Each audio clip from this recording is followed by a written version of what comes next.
In this video, we will be assembling the Brinly lawn sweeper with double-helix spiral brushes, model LS2-42BH2-G.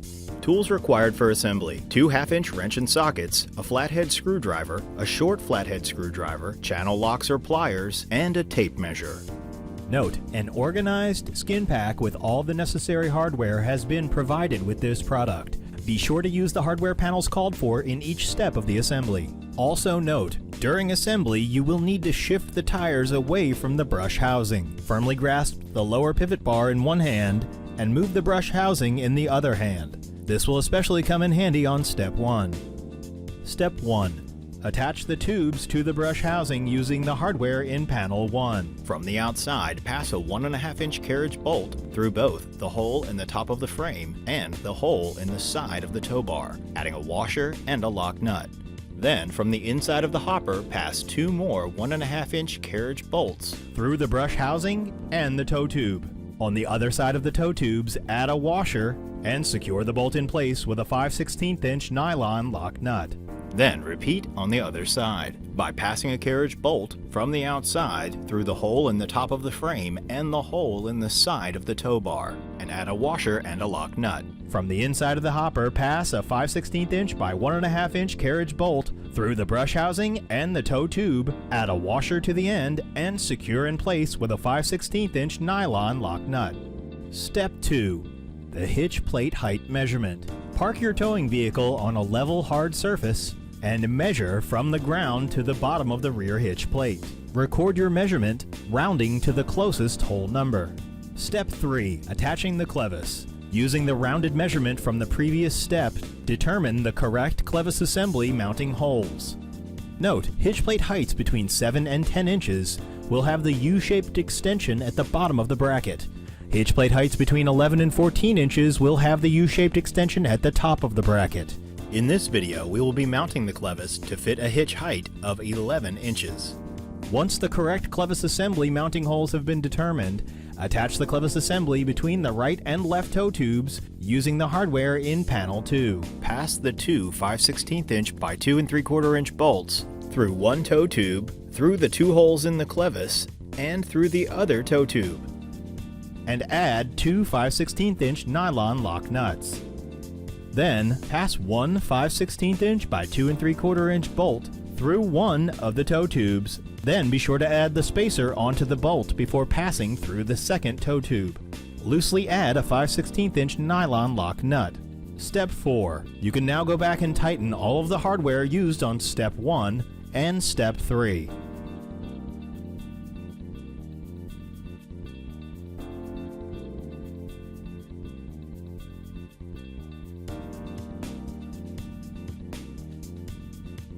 Using the hardware in panel 3, slide the hitch pin through the clevis assembly and secure in place with the hairpin cotter.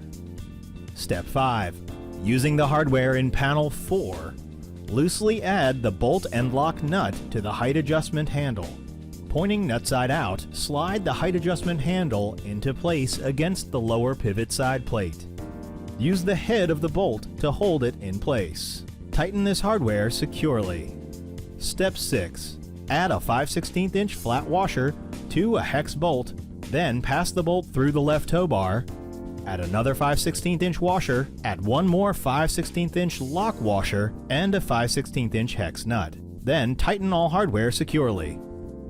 Adding on to the same bolt, add a 5/16-inch flat washer, the lock arm, another 5/16-inch flat washer, and a nylon lock nut. Note, do not over-tighten the nylon lock nut.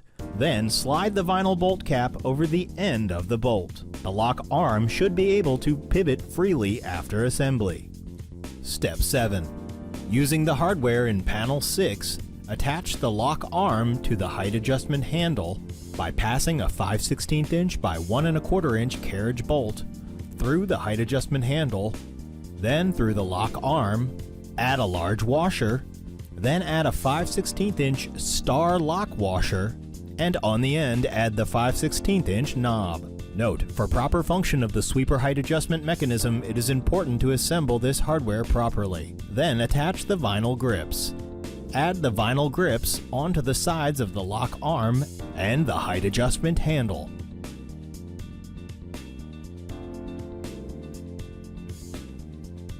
Step 8. Using the hardware in panel 7, add a washer to the end of the bolt, passing it through the right toe tube.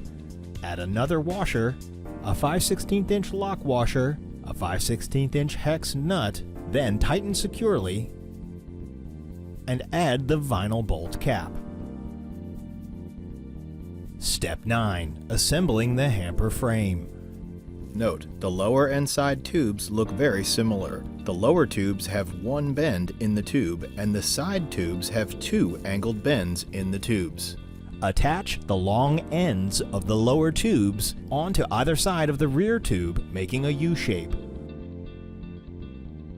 Using the hardware in panel 8, secure the tubes together with the 1/4 inch plastic plugs. Lay this U-shape of tubes down in the bottom of the hamper along the inside edge. Then slide the second rear tube through the top sleeves of the hamper as shown. By passing the bent end of the top rear tube through both of the looped sleeves in the top of the hamper, going slowly and using caution as to not tear the looped sleeves. We recommend bunching the sleeves to meet the bent end of the tube.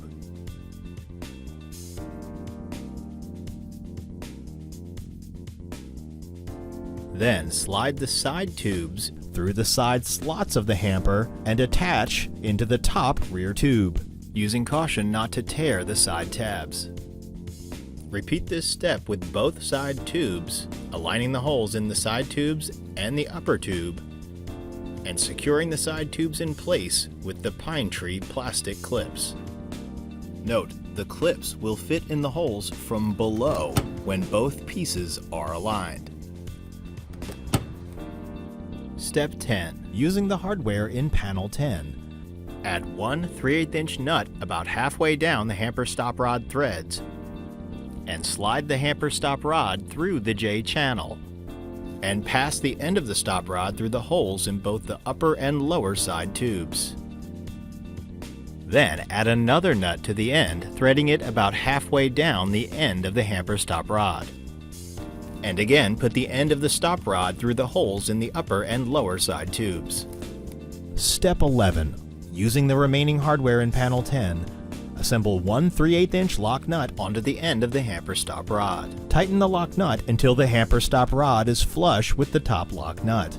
Note, hold the hamper stop rod with pliers while tightening the lock nuts.